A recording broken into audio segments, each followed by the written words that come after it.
Jai Hind. In last 2 days, we had studied about chemical changes and their reactions. Today, we have to study about types of chemical reactions. आज हमें रासायनिक अपक्रियाओं के बारे में हम सब अध्ययन करेंगे। सबसे पहले हम एक बार फिर से जानें कि रासायनिक परिवर्तन क्या है। देखो, नेचर में परिवर्तन होते ही रहते हैं।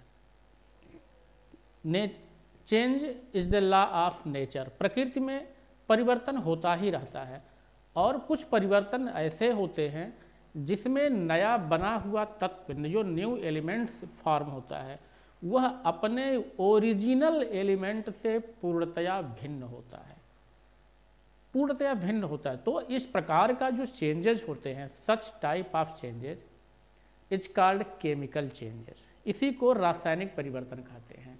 और रासायनिक परिवर्तन में पदार्थ जिनसे मिलकर के बना होता है, परमाणुओं से मिलकर के बना है, उन परमाणुओं के जुड़ने की व्यवस्था में भिन्नता आ जाती है, जुड़ने के क्रम में परिवर्तन हो जाता है, उनमें जो बॉन्ड्स हैं उनमें चेंजिंग आ जाती है, उनमें उनके बीच जो अट्रैक्शन फोर्स लग रहा है उनमें चेंजिंग आ जाती है। तो जो arrangement of joining the atoms to with each other, यह जो परिवर्तन आता है, जो चेंज होता है, यही है केमिकल चेंज। और ये प्रोसेस जो है ये केमिकल रिएक्शंस कहलाता है, रासायनिक अभिक्रियाएं कहलाती हैं।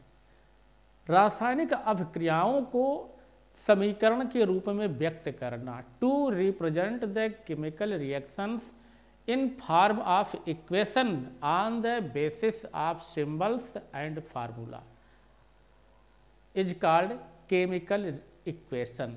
उसी को रासायनिक समीकरण कहा जाता है। रासायनिक समीकरणों में को हम कई प्रकार से लिख सकते हैं, जैसे उनकी अभिक्रियाएं होती हैं उसी के बेस पर रासायनिक समीकरण बनते हैं।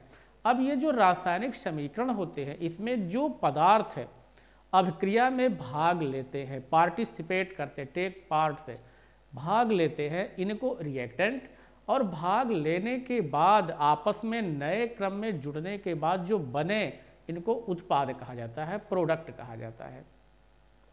अब ये जो अभिक्रिया के फलस्वरूप नए उत्पाद बने, यह नियम लागू होता है द्रव्य के संरक्षण के नियम से, law of conservation of matter.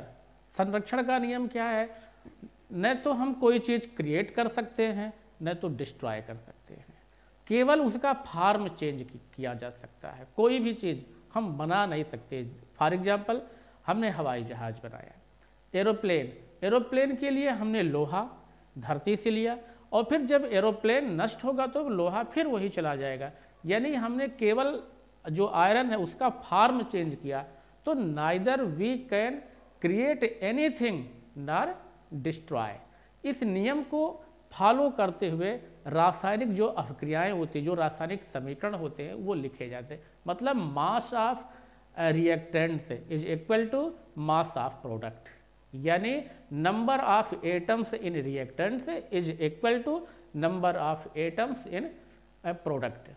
तो दोनों बराबर होना चाहिए। यदि बराबर है तो the chemical equation is balanced, और यदि बराबर नहीं है, नॉट इक्वल, तो केमिकल इक्वेशन से जो इक्वेशन है ये बैलेंस नहीं है। अब हम केमिकल इक्वेशंस के टाइप्स पर अगर आ जाएं, ये कितने प्रकार से अभिक्रियाएं करते हैं, तो इसमें से एक पहला जो टाइप्स है वह है कॉम्बिनेशन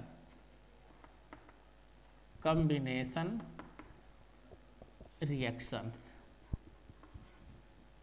यह है हमारा कॉम्बिनेशन रिएक्शन। कॉम्बिनेशन हम इसी पर पहले चर्चा। कॉम्बिनेशन मतलब कंबाइन होना, दो या दो से अधिक पदार्थों का आपस में कंबाइन होना, मिलना। तो ये आखिर ये आपस में रिएक्शंस कैसे करते हैं? एक का एटम ब्रेक होता है, दूसरे से जा कर के वो ज्वाइन होता है, जुड़ जाता है। तो ब्रेक डाउन मतलब टूटा एक एटम, फिर दूसरा आपस में बना, तो कॉम्बिनेशन रिएक्शन में क्या होता है कि 2 or more substances join to each other, react to each other and form a new substance. This type of reaction is called combination reaction. ये इसका ये मेथड होता है, x मान लो एक सबस्टेंस है, दूसरा सबस्टेंस है y, दोनों आपस में मिले तो बन गया XY। यही है कॉम्बिनेशन रिएक्शन और ये रिएक्शंस नेचर में चलते रहते हैं।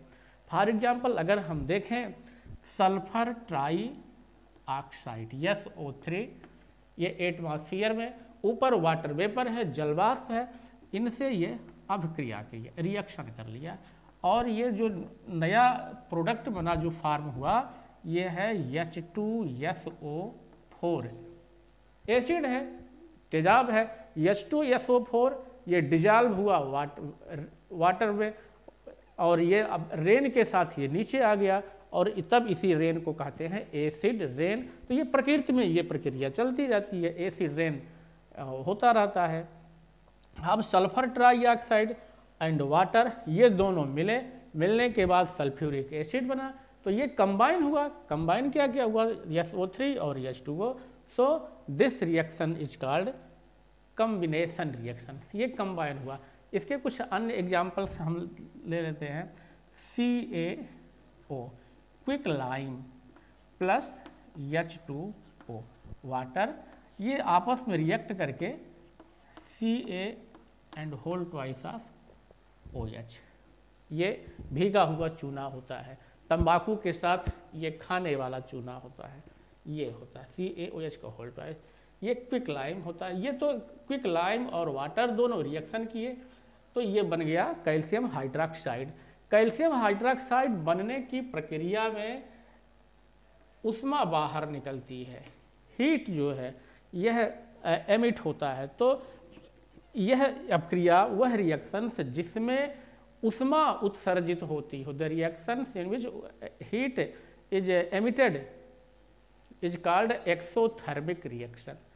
उष्मा क्षेपी अपक्रिया कॉम्बिनेशन रिएक्शंस है बट इसमें उष्मा बाहर निकल रही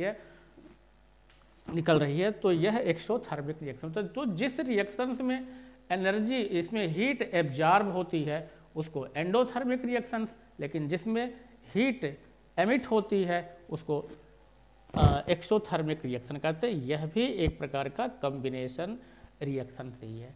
अब कुछ रिएक्शंस ऐसे हैं जैसे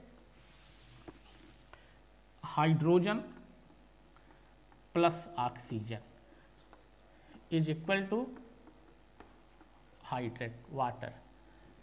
2 एटम्स हाइड्रोजन के हैं, 2 एटम ऑक्सीजन के हैं, एक मॉलिक्यूल H2O का बना, तो इसमें हाइड्रोजन 2 है, ऑक्सीजन 1 है, यहाँ हम 2 से 2 मॉलिक्यूल वाटर हो गया और यहाँ हम 2 से मॉलिक्यूल ये 4 एटम्स, ये भी 4 और इसका ये 2। तो ये इक्वेशन हमारा बैलेंस है। अगर हम इसी को देखें एक दूसरे रिएक्शंस की बात कर लें कि कार्बन यानी कोयला को हवा में जलाया जाए तो ये गैस निकलती है कार्बन डाइऑक्साइड। कार्बन और ऑक्सीजन के रिएक्शन से कार्बन डाइऑक्साइड बना, तो यह कॉम्बिनेशन रिएक्शन हो गया। बट अगर इसी का टेम्परेचर लगभग 1000 डिग्री सेल्सियस हो जाए तो जो नया गैस फार्म होता है यह है कार्बन मोनोऑक्साइड। अब ये जो केमिकल रिएक्शन से इक्वेशन से ये बैलेंस नहीं है क्योंकि यहाँ कार्बन का एक ही एटम है, यहाँ भी एक है, बट यहाँ ऑक्सीजन के 2 एटम है, यहाँ एक है, तो हमने यहाँ मल्टीप्लाई कर दिया 2 से, अब यहाँ भी 2 लगा दिया। अब यह जो केमिकल इक्वेशन है ये बैलेंस हो गया।